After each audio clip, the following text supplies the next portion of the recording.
শুধু যেতে চায় বারে বারে রবে ঘুমা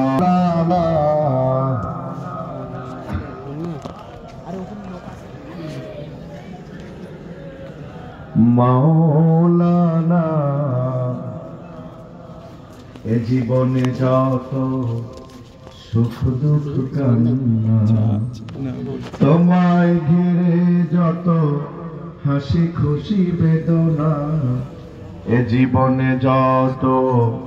সুখ দুঃখ কান্না তোমায় ঘিরে যত হাসি খুশি বেদনা সব কিছু ভুলে সয়ে থাকতে পারি যদি গো তোমার মেরে সারা পাই মন শুধু যেতে চায় বারে বার মদিনায় মরুর দুলাল যেখানে রবে ঘুমায়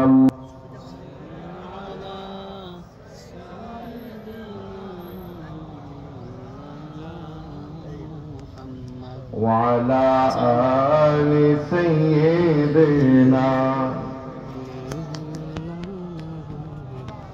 আসে যদি বাধায়ার বুলেটের গর্জন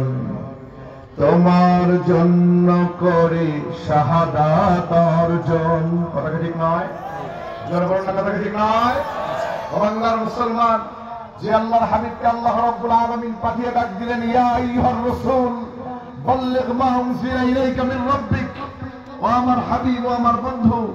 আপনি মানুষের মাঝে পৌঁছে দেন মানুষকে জানিয়ে দেন আপনার রবের পক্ষ থেকে যা নাজিল করা হয়েছে জোরে কান্না সুবহানাল্লাহ রবের পক্ষ থেকে কি নাজিল করা হয়েছে আরো জোরে বলুন না কি নাজিল করা হয়েছে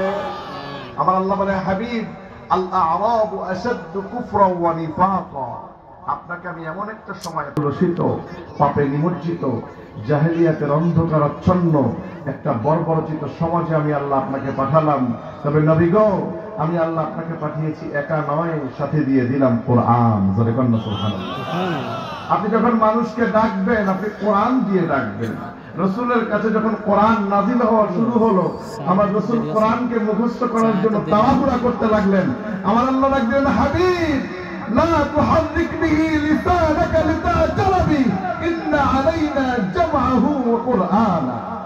নবী আপনাকে ছটফট করতে হবে না তাড়াহুড়া করতে হবে না নবী আপনি তাড়াহুড়া করে জিহ্বা নাড়াতে হবে না আমি আল্লাহ নিজে কোরআনকে আপনার অন্তরে গেঁথে দিব জোরে কান্না সুবহানাল্লাহ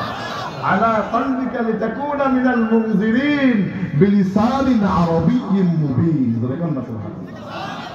জিবরিল আমিনের মাধ্যমে রাসূলের কাছে আমার আল্লাহ কোরআনকে পাঠিয়ে নবীর কলবে কোরআনকে গেঁথে দিয়ে জান্নাতি নবীর জান্নাতি জবান থেকে জান্নাতি কোরআন আমাদেরকে দিয়ে জাহান্নামী মানুষগুলোকে জান্নাতি হওয়ার ফয়সালা করে দিলেন জোরে কান্না সুবহানাল্লাহ যে কোরআনকে আল্লাহ রাব্বুল আলামিন রাসূলের জন্য পাঠালেন সেই নবীকে আল্লাহ পাক এত আলোকময় করেছেন এত চমৎকার চেহারা দিয়েছেন সূর্যের উপরে কোনো আলো হয় যখন কোনো আলো হয় তারপর আল্লাহ পাক আমার রাসূলকে সিরাজাম মুনীরা বলেছেন জোরে কান্না সুবহানাল্লাহ এত চমৎকার চেহারা দিয়েছেন আল্লাহ পাক তার হাবিবকে যে নবীর চেহারায় মশা মাছি বসা হারাম ছিল যে নবীর চেহারায় বসন্ত ওঠা হারাম ছিল শুধুমাত্র আল্লাহ কোরআনের দাওয়াত দেওয়ার কারণে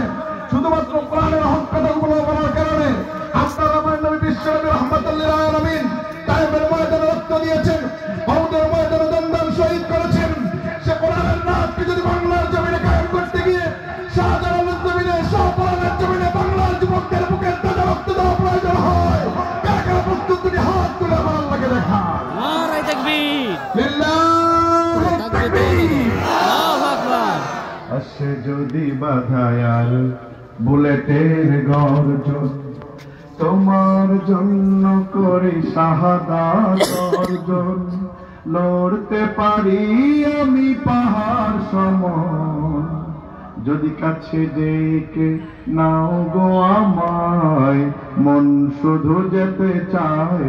বারে বার মদিনায়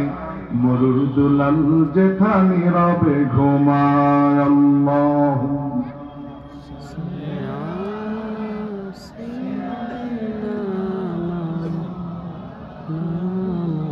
محمد وعلى آله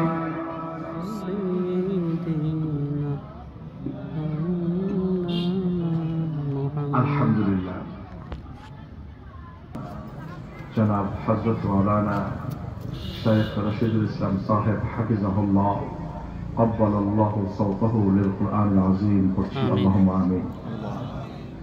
আজকের এই প্রোগ্রামে আমন্ত্রিত আগত স্বাগত সুচিন্তিত সুশিক্ষিত জাতির কর্ণধার, জাতির শ্রেষ্ঠ সন্তান, জাতির সূর্য সন্তান, জাতির রাহবার, এ জাতির মাথার তাজ, এ জাতির মাথার মুকুট, হাওয়াত উলামায়ে আহলে সুন্নাহ, দূর দারাজ থেকে আসা দুলির আসনে বসা আমার প্রাণপ্রিয় পরম শ্রদ্ধেয় মুরব্বী বাবাজিরা, খালিদ তারিক সাইফুল্লাহ উত্তরস্বরী, নওজোয়ান ভাইরা, সমবয়সী বন্ধুগণ, আদরের স্নেহের কচিকাচা অনুজ বৃন্দ, আজকের প্রোগ্রামের মাইকের আওয়াজ যতদূর পর্যন্ত যাচ্ছে, আওয়াজ শ্রবণরতা আবেদা সালেহা মুমিনা সম্মানিতা মা এবং বোনেরা, সকলকে অত্র প্রোগ্রামের পক্ষ থেকে জানাচ্ছি আহলান ওয়া সাহলান ওয়া মারহাবান বিকুম ফি হাযাল লিকা আত-তাইয়িব আল মুবারাক। মহান আল্লাহ রাব্বুল ইজ্জা ওয়াল জালালের আলিশান দরবার আযীমে হাজার কোটি লাখ কোটি অগণিত শুকরিয়া এবং সুজুদ যে মহান মুনিব আমাদেরকে অত্যন্ত দয়া করে, মায়া করে, মেহেরবানি করে, পছন্দ করে, ভালোবেসে জান্নাতের মেহমান করে, জান্নাতি বান্দা হিসেবে কবুল আর মঞ্জুর করে 10 মায়ের 10 সন্তানকে আপন করে একত্রিত করে একই জান্নাতের বাগানে জান্নাতি শামিয়ানার নিচে জান্নাতি মেহমান হয়ে আসবার এবং বসবার মতো সুযোগ করে দিলেন। সে মহান মুনিবের দরবারে হৃদয়ের সবটুকু ভাব, আবেগ এবং অনুভূতিকে উজাড় করে, আকাশ বাতাস মুখরিত করে, রাতের নিস্তব্ধতা ভঙ্গ করে, সিংহের মতো গর্জন করে, শরীরে অর্জিত সবটুকু শক্তি আর হৃদয়ে সঞ্চিত সবটুকু ভক্তিকে কণ্ঠের আগায় উদিত করে মুনিবের শেখানো ভাষায় মুনিবের প্রতি হামদ সানা পাঠ করছি, পড়ছি আলহামদুলিল্লাহ। রব্বানা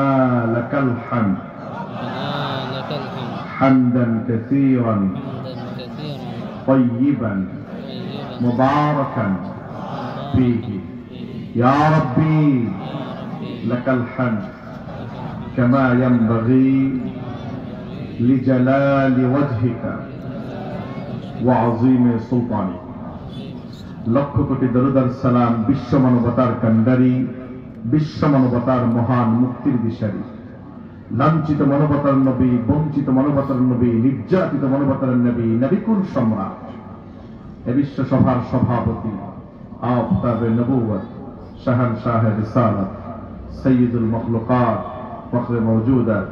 ইমামুল আম্বিয়া, খাতামুল আম্বিয়া, আশরাফুল আম্বিয়া, হাবিব কিবরিয়া জনাব মুহাম্মদুর রাসূলুল্লাহ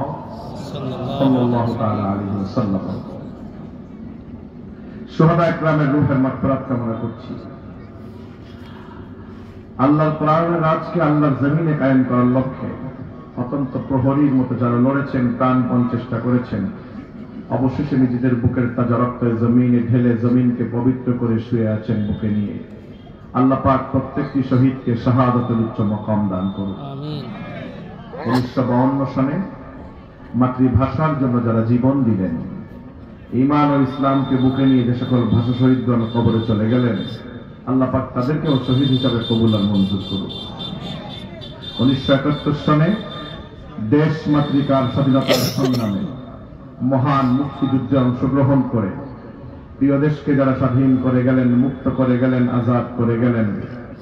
যাদের কারণে দেশ পেলাম, স্বাধীনতা পেলাম, ঈমান ইসলাম আমল আকীদার কথাগুলো উন্মুক্ত জমিনে বসে বলার এবং শোনার মতো সুযোগ পেয়ে গেলাম, প্রাণ খুলে তাদের জন্য দোয়া করছি, মুনিবের দরবারে ফরিয়াদ করছি, মুনিব বিন্দুমাত্র ঈমান ও ইসলামকে বুকে নিয়ে যে সকল বীর মুক্তিযোদ্ধারা কবরে চলে গেলেন, আপনি তাদেরকেও শহীদ হিসাবে কবুল আর মঞ্জুর করেন। বিশেষ করে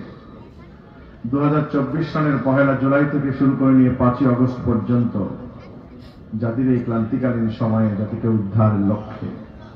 যারা লড়াকু সৈনিকের মতো ময়দানে ঝাঁপিয়ে পড়েছেন, অবশ্যই মজলুম হয়ে অকাতরে প্রাণ দিয়েছেন। জাতি ভেবে নিয়েছিল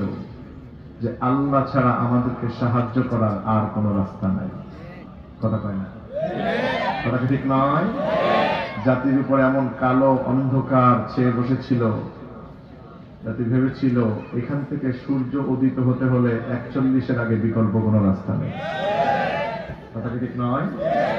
জাতি যখন হাল ছেড়ে দিয়েছেন, হাল ধরেছেন কে? আরো জোরে বলেন না কে? আল্লাহ পাক বলে মানিআতুহুম হুসুনুহুম মিনাল্লাহ ফাআতাহুমুল্লাহু মিন হাইসু লাম ইয়াহতাসিবু।